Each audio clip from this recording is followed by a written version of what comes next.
नमस्कार मित्रों, राधे राधे, जय श्री कृष्ण। स्वागत करते हैं आपका हमारे YouTube चैनल में।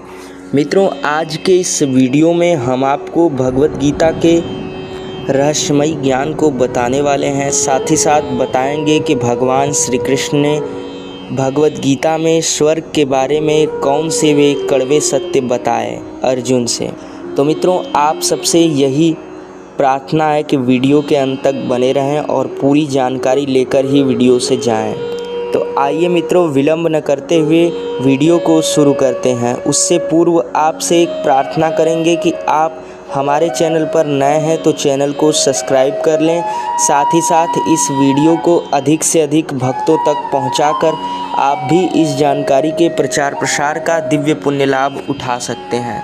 वीडियो अच्छी लगे तो वीडियो को लाइक करें और कमेंट में राधे राधे, जय श्री कृष्ण अवश्य लिखें। तो आइए मित्रों, समझते हैं। मित्रों, स्वर्ग नर्क व्यक्ति को अपने कर्म के द्वारा प्राप्त होता है, जैसा कि भगवत गीता एवं गरुड़ पुराण आदि ग्रंथों में लिखा गया है कि जो व्यक्ति पुण्य करता है उसे स्वर्ग की प्राप्ति होती है, वहीं जो व्यक्ति पाप कर्म करता है उसे नर्क की प्राप्ति होती है। नर्क स्वर्ग सबको ही भोगना है, क्योंकि जो भी व्यक्ति अगर पुण्य कर रहा है तो उसे स्वर्ग में उसका पुण्य का सुख को लेना ही पड़ेगा। वहीं अगर व्यक्ति पाप कर्म को करता है तो उसे निश्चित रूप से उसके पाप के दंड स्वरूप में उसे नर्क में विभिन्न प्रकार की भयावह यातनाएं भी दी जाती है, जैसा कि हमारे शास्त्रों एवं पुराणों में इसका उल्लेखन मिलता है। भगवत गीता में भगवान श्री कृष्ण स्वयं कहते हैं कि पाप पुण्य के चक्र से छूटना बहुत ही मुश्किल है एवं पाप कर्म व्यक्ति करता है या तो पुण्य कर्म करता है। कोई भी व्यक्ति इन दोनों कार्य में से ही एक कार्य कर पाता है। अगर कोई भी व्यक्ति इन दोनों कार्य में से एक भी कार्य करता है तो भी वह मुक्त नहीं है, क्योंकि आपको मित्रों हम समझाते हैं। भगवत गीता के अनुसार बताया गया है कि अगर आप पुण्य कर्म करते हैं तो ज़्यादा से ज़्यादा आपको स्वर्ग आदि लोकों की, लेकिन मित्रों आपको बता दें, यह स्वर्ग के बारे में एक कड़वा सत्य है, जो कि यह है कि अगर आप पुण्य कर्मों को अर्जित करके स्वर्ग लोक को प्राप्त होते हैं तो एक समय बाद जब आपका पुण्य समाप्त हो जाएगा तो आपको स्वर्ग से हमेशा के लिए वापस धरती पर जन्म लेना पड़ेगा। अथवा कहने का तात्पर्य यह है कि आप पूर्ण रूप से कर्म बंधन से मुक्त नहीं हो पाएंगे और आपको जन्म मृत्यु के चक्र से छुटकारा नहीं मिलेगा। यह स्वर्ग के बारे में एक कड़वा सत्य है, लेकिन बिल्कुल ही सत्य है। इसका प्रमाण शास्त्रों, पुराणों एवं स्वयं भगवत गीता में भगवान श्री कृष्ण ने अर्जुन को दिया है।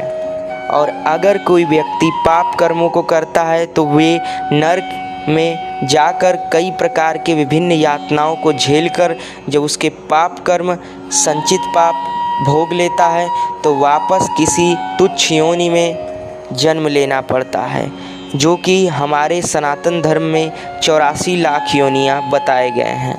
उनमें से ही कोई निचली योनि में उसके कर्म के द्वारा उसे पुनर्जन्म मिलता है। वहीं मित्रों, अगर कोई कितना हो पुण्य कर्म कर ले, वह व्यक्ति भी निश्चित रूप से अपने पुण्य को अर्जित करके श्रेष्ठ लोकों को प्राप्त होगा और स्वर्ग आदि लोकों में वह जाकर अपने पुण्य को सुख के रूप में भोगेगा और फिर उसके पुण्य जैसे ही समाप्त होंगे वह वापस अपने पुण्य कर्म के अनुसार किसी श्रेष्ठ योनि में जन्म लेना पड़ेगा। तात्पर्य यह है कि उसे कर्म बंधन से मुक्ति नहीं मिलेगी, अर्थात मोक्ष की प्राप्ति नहीं होगी। लेकिन मित्रों, आपके मन में भी अर्जुन के जैसा यह प्रश्न तो उठना ही चाहिए कि आखिर व्यक्ति कर्म तो करेगा ही, या तो पाप कर्म करेगा या तो पुण्य कर्म करेगा।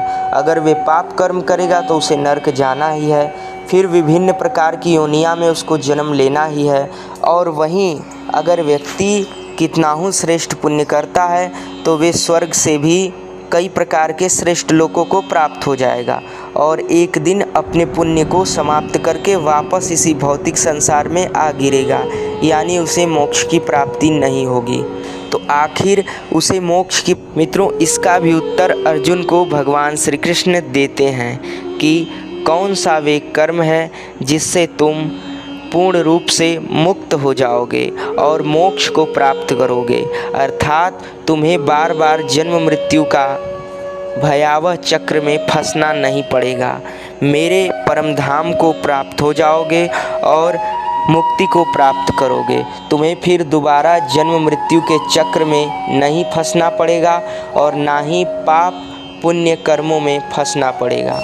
तो मित्रों, अगर आपको भी जानना है कि वे कौन सा कर्म है जिसके द्वारा हम अपने कर्म का निर्वहन करते रहेंगे लेकिन पाप और पुण्य कर्मों से वंचित होते हुए भगवत सेवा में समर्पित होकर भगवान के लोक को प्राप्त होंगे और अंत में हमें मोक्ष की प्राप्ति होगी। मित्रों, अगर आपको भी जानना है तो कमेंट करें, हम पार्ट 2 में इसका जवाब देंगे।